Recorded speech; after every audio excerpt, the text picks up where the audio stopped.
Welcome to this lecture on the student's T distribution. Imagine you need to find the average height of everyone in your country, but you only have the time and money to measure 5 people. How do you handle the massive uncertainty of such a tiny sample? Today, we are going to explore the mathematical tool designed exactly for this frustrating real world situation. Now that we understand the problem of small samples, let us look at how the t-distribution solves it. In real life, you almost never know the true spread or variance of an entire population. When you estimate this variance from a small sample, you introduce extra uncertainty. The t-distribution is a wider version of the standard bell curve that accounts for this exact uncertainty. It adapts its shape based on something called degrees of freedom, which is simply your sample size minus 1. As you gather more data, the uncertainty shrinks and the curve looks more like a standard normal distribution. This concept leads us directly to the practical formula for the t-statistic. Conceptually, this formula compares our sample average to the claimed population average and scales that difference by the standard error. Let us break down the symbols. The letter T is our calculated score. X bar is the average of the data we actually collected, while mu is the assumed true average of the entire population. In the denominator, S is the standard deviation of our small sample, and N is our sample size. Notice that the unknown population standard deviation is completely missing.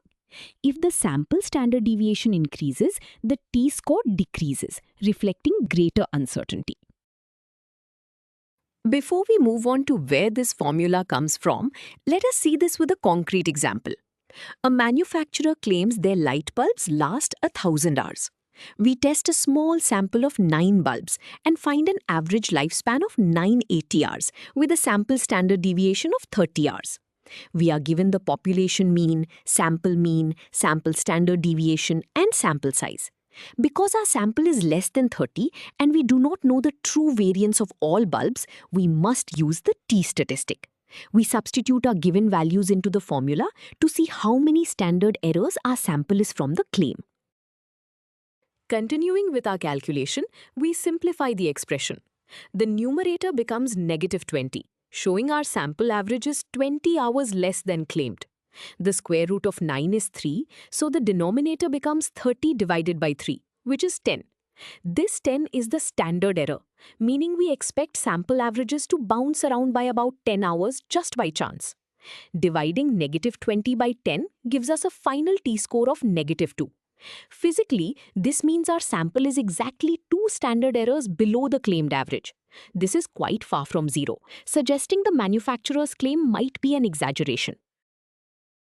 Now that we have used this formula successfully, let us understand where it comes from. To build the t-distribution, we must start with 2 foundational statistical building blocks. First, we assume our underlying data comes from a normally distributed population. If we knew the true spread of this population, we could just use a standard normal variable. But because we do not, we have to estimate the variance using our sample. This requires introducing a second building block, a chi-squared variable, which is a mathematical way to describe the behavior of sample variances. Together, these 2 blocks will form our t-statistic. Let us define our first building block, the ideal z-score. Conceptually, this is the formula we would use if we lived in a perfect world where the true population standard deviation was known. Z is the standard normal variable. X bar and mu are the sample and population means, just like before. The key difference here is the Greek letter sigma, which represents the exact true standard deviation of the entire population. If sigma increases, the z-score gets closer to 0. However, because sigma is almost always unknown in the real world, this formula is practically unusable for small samples, forcing us to find a replacement. Because we must replace the unknown population variance with a random estimate from our sample, we need our second building block. This is the chi-square variable, which models how sample variances behave. In this formula, V is the random variable following a chi-square distribution.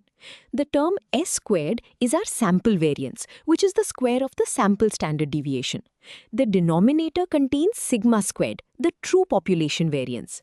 The term n-1 represents the degrees of freedom, often denoted by the Greek letter nu.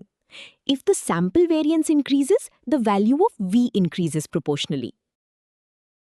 So we have our two building blocks. This brings us to the formal derivation of the t statistic. We are setting out to combine our ideal scenario with our variance estimate to eliminate the unknown population spread. By definition, a student's t variable is created by taking our standard normal variable z and dividing it by the square root of a chi-square variable v, which has been divided by its degrees of freedom nu. We then substitute the formulas we just defined for z and v into this main definition. This creates a complex fraction, but it perfectly sets up the math to balance out the unknown population variance. Continuing with our derivation, we simplify the complex fraction. First, look at the denominator inside the square root. The n-1 terms cancel each other out completely. This leaves us with the sample variance divided by the population variance inside the square root. Taking the square root gives us S over sigma. Now we have sigma in the denominator of the top fraction and sigma in the denominator of the bottom fraction. These perfectly cancel each other out. The unknown population standard deviation has completely vanished. We are left with our final, highly practical formula, proving exactly why we can calculate a t-score using only data from a small sample. Now that we have proven where the formula comes from, we need to understand the shape of its probability curve. This intimidating formula is the probability density function, which draws the exact bell-shaped curve on a graph. Conceptually, it adjusts the width of the curve based on your sample size. Let us look at the symbols. The function f of t gives the height of the curve. The Greek letter nu is the degrees of freedom. The symbol gamma represents a complex operation similar to a factorial. Notice the t squared term. Because t is squared, a negative score gives the exact same height as a positive score, proving the curve is perfectly symmetric. This complex formula dictates several crucial properties of the t distribution. Why do these properties matter? Because they dictate how we interpret our risks. First, the curve is perfectly symmetric and bell-shaped, meaning the left and right sides are mirror images centered at 0. Second, and most importantly, it has fatter tails than a normal curve. Fatter tails mean there is a higher probability of getting extreme, far-off values when your sample size is small. This perfectly reflects the real-world danger of small samples. Finally, as your sample size grows and degrees of freedom approach infinity, these fatter tails shrink and the curve becomes mathematically identical to the standard normal distribution. Let us look at exactly what these fatter tails look like. In this diagram, the horizontal axis represents our calculated score, and the vertical axis represents the probability density. The solid black line is the ideal standard normal curve. Notice the dotted red line, which represents a t-distribution with only 2 degrees of freedom. It is noticeably squashed down in the middle and thicker at the edges. These thick edges are the fatter tails. They visually represent the extra caution we must take, as extreme errors are more likely. As degrees of freedom increase to 5, shown by the dashed blue line, the curve grows taller and thinner, moving closer to the ideal normal shape. As we saw in the diagram, the shape of the curve depends entirely on the degrees of freedom.